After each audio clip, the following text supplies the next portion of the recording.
L'exercice numéro 27 est un exercice de résolution d'équation, où l'équation apparaît sous la forme d'un déterminant. Alors un déterminant de taille 4,4, ce qui signifie qu'en PC ici, on n'a pas une formule directe qui nous permettrait de le calculer. Bon, de toute façon, vu ce qu'on veut en faire, c'est-à-dire résoudre une équation, développer ce déterminant, quelle que soit la situation, serait probablement pas une bonne idée.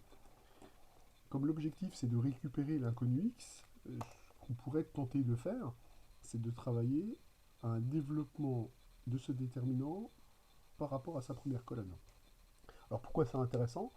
Parce que ce développement par rapport à la première colonne va nous permettre d'isoler le facteur x. Alors on va écrire cette expression-là, je vais l'appeler d de x, et on va développer d de x selon la première colonne. Donc on sait que quand on développe un déterminant selon une colonne, les termes de cette colonne sont associés à un signe, plus, moins, puisque les signes sont symbolisés par ici moins 1 puissance 1 plus 1, moins 1 puissance 1 plus 2, moins 1 puissance 3 plus 1 et moins 1 puissance 4 plus 1. Donc on sait qu'on a un damier de signes qui apparaît.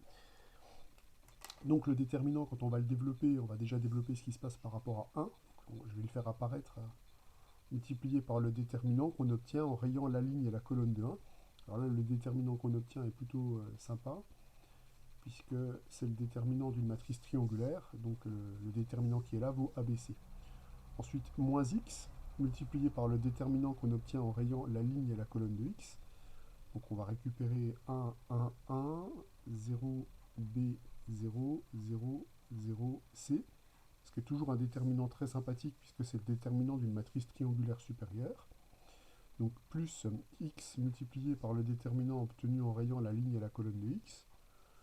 Alors on n'est pas sur le déterminant d'une matrice triangulaire, mais c'est tout comme, puisqu'on voit qu'en permutant la ligne, enfin les deux colonnes qui sont ici, on s'y ramène. Donc moins x multiplié par le déterminant obtenu en rayant la ligne et la colonne de x. Donc on récupère 1, 1, 1, donc A, 0, B, 0, 0, 0. Voilà, on récupère ce déterminant. Donc l'exercice est quasi terminé, puisque ce déterminant-là, on a vu qu'il valait ABC. Ensuite, on va avoir moins x facteur 2. Ici, on a un déterminant triangulaire, donc on va récupérer BC. Ici, ce déterminant, je vais écrire des égalités avec ce déterminant-là au-dessus. On voit que si on permute pour ramener quelque part le 1 ici sur la diagonale, si on permute la colonne C1 avec la colonne C2, on va donc se ramener à un déterminant qui va avoir un signe opposé. Et on se ramène à ce déterminant-là exactement, qui est un déterminant triangulaire. Donc on récupère que le déterminant de cette matrice, ça vaut moins AC. Donc comme j'ai factorisé moins x, on récupère plus AC.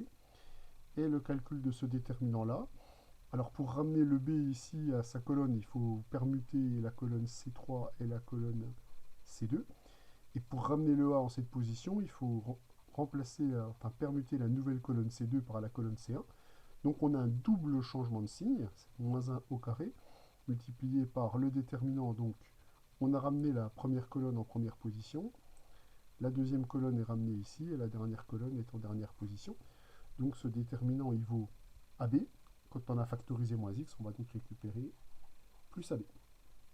Donc l'équation qu'on a à résoudre, donc l'équation d de x est égale à 0, est donc équivalente, en isolant l'inconnu, à x facteur de AB plus AC plus BC est égal à ABC.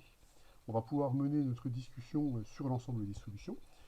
Donc l'ensemble des solutions, eh bien, il vaut tous les nombres réels lorsque ces deux termes-là sont nuls, puisque dans ce cas-là, cette équation, elle sera toujours vérifiée. Donc,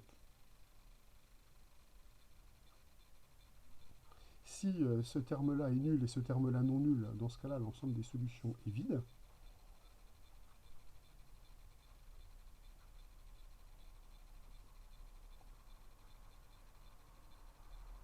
Et si ce terme-là est différent de 0,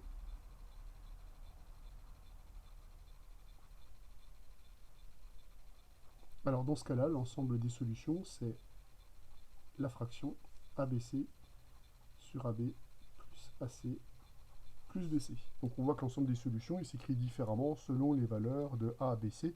Là, on retrouve la résolution d'une équation du premier degré, hein, une équation affine.